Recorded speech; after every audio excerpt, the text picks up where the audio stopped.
Welcome to The Explainer. Today, we're jumping right into the huge, super complex, and often controversial world of video games. For years, this has been the big question, right? Are they just a waste of our time? It's a debate we've all heard a million times. Games as this mindless thing versus, well, anything else you could be doing. But what if it's not a simple yes or no? What if the answer is way more complicated and honestly, a lot more interesting? What if the ripples from every single button press go way, way beyond the screen? Okay, let's really get into it. All right, so we're going to start with the most personal ripple effect, right? How gaming actually impacts the individual player. Because think about it. Before games can change the world, they have to change the person holding the controller. And it really is this classic balancing act. You've got the risks on one side, things like addiction, physical issues like gamer's thumb, even anxiety and sleep problems. But then, on the flip side, you've got some pretty big rewards. We're talking socializing, actual cognitive boosts, your brain literally changing, and better focus and hand-eye coordination.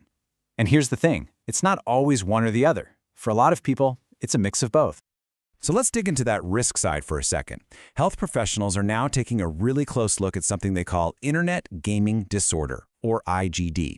And this isn't just about, playing a ton of games. This is when it becomes a pattern that causes real, significant harm. Stuff that messes with your school, your sleep, your whole mental state.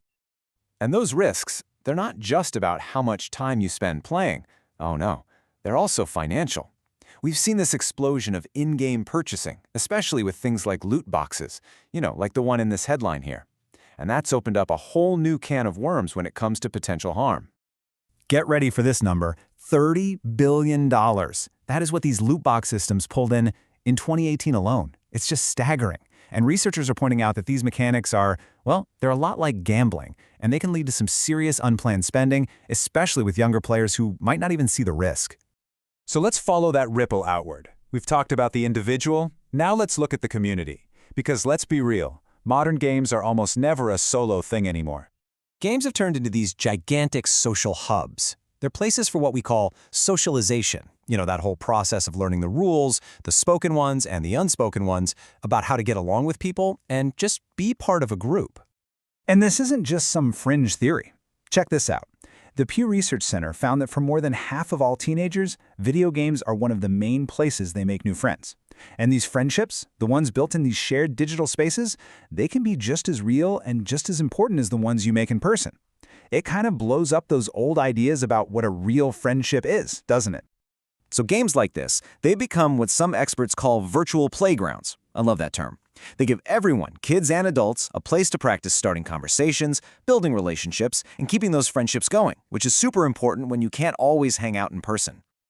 But just like a real playground, there's a darker side.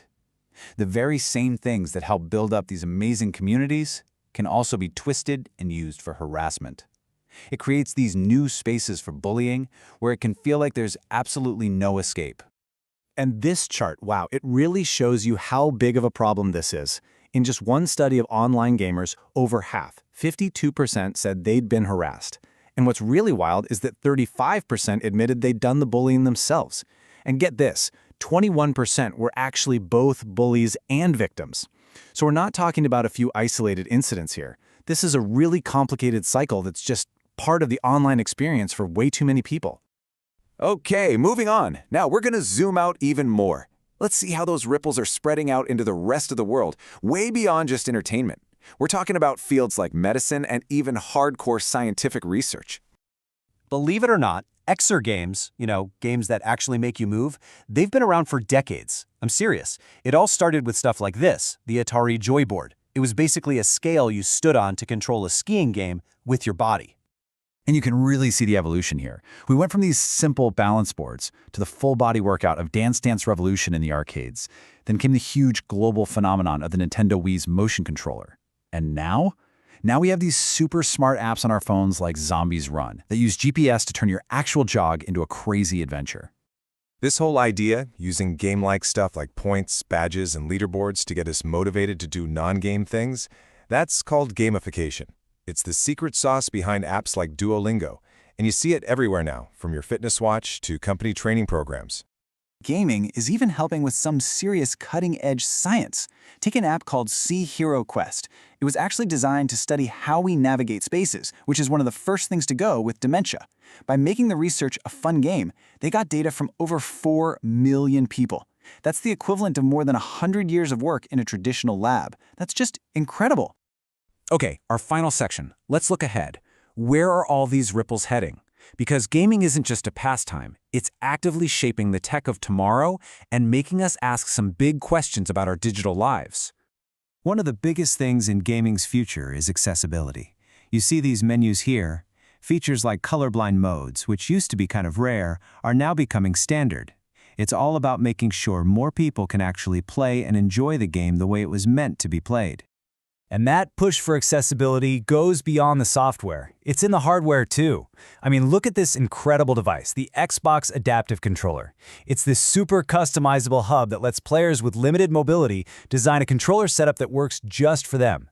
It's a total game changer, making sure physical challenges are less of a barrier to getting in on the fun. And looking even further down the road, probably the biggest shakeup on the horizon is generative AI. We're talking about AI that can create entire game worlds, characters, everything, totally on the fly. It could create experiences that are unique to every single player. But it also brings up some really tough questions about what happens to the jobs of all the talented human artists and developers who build these amazing worlds right now. So when you put it all together, from our personal health to our social lives to real scientific breakthroughs and the actual tech of our future, it's pretty clear, right? Video games are this massive, world-shaping force. There's so much more than just a game, which leaves us with the real question: what kind of future are we going to build with them?